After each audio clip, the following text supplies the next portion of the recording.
এক রাজনৈতিক দলের নাম করে এলাকার প্রমোটারদের কাছ থেকে লক্ষ লক্ষ টাকা তছরূপ করার অভিযোগ মোহাম্মদ নওসাদ নামে এক ব্যক্তির বিরুদ্ধে। কলকাতার ইকবালপুর থানার অন্তর্গত ভূকৈলাস রোডের ঘটনায় এবার পুলিশের দ্বারস্থ মোহাম্মদ আফতার নামের এক ব্যক্তি। তার অভিযোগ, বিভিন্ন রাজনৈতিক ব্যক্তিদের নাম করে কাজ করতে না দেওয়ার হুমকি দিয়ে কাগজ আটকে রেখে লক্ষ লক্ষ টাকা আদায় করেছেন নওসাদ। লাগাতার টাকা চেয়ে তার উপর চাপ সৃষ্টি করা হচ্ছে বলেও অভিযোগ করেছেন তিনি। এদিকে তার অভিযোগ পেয়ে নওসাদকে গ্রেপ্তার করেছে পুলিশ। গোটা বিষয়টি খতিয়ে দেখছে পুলিশ।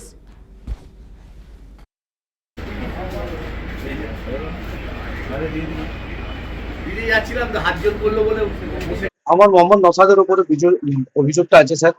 আমার অভিযোগটা এটা স্যার কি ইনি আমার থেকে অনেক হ্যারাসমেন্ট করছে। আমি একটা কাজ করার ছেলে, আমি প্রমোটিং এর কাজ করি। আমার একটা বিল্ডিং এ ইনি সবসময় এরকম করে হ্যারাসমেন্ট করে আমার থেকে টাকা চাওয়া চাই। তার বিনিময়ে আমি ওনাকে 3 লাখ টাকা দিয়েছি। ইনি আমার থেকে একটা পেপার বানিয়েছিলেন।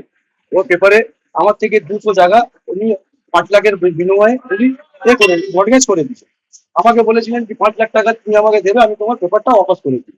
আমি যেহেতু ওনাকে 3 লাখ টাকা দিয়ে দিই, 3 লাখ টাকা দেওয়ার পরে আমার কোনো সাইন নেই। আমি যখনই বলি कि नौशाद भाई हम साइन कर दे, बोला नहीं हमरा ऊपर विश्वास करो, हमें कोई बात नहीं होगा। এখন আবার আমার উপরে চাপ দিচ্ছে 4 লাখ টাকা আর দাও, 4 লাখ টাকা দিলে তোমার পেপার তোমাকে ওয়াপস করে দিব, না দিলে তোমার আপনার টাকা চেয়ে আপনাকেই আবার হ্যাঁ আমার টাকা নিয়ে আমাকেই হ্যারাস করছে। আমি টাকাটা দিয়েছিলাম স্যার যে আমি কাজ করি, আমার কাজটা ভালোভাবে হয়ে যায়, ঠিক আছে। আমাকে কেউ অসুবিধা দিচ্ছে না স্যার। আমাকে অসুবিধা মোহাম্মদ নওসাদ যে আছে স্যার, পাড়ার মধ্যেও আপনি জিজ্ঞেস করতে পারেন।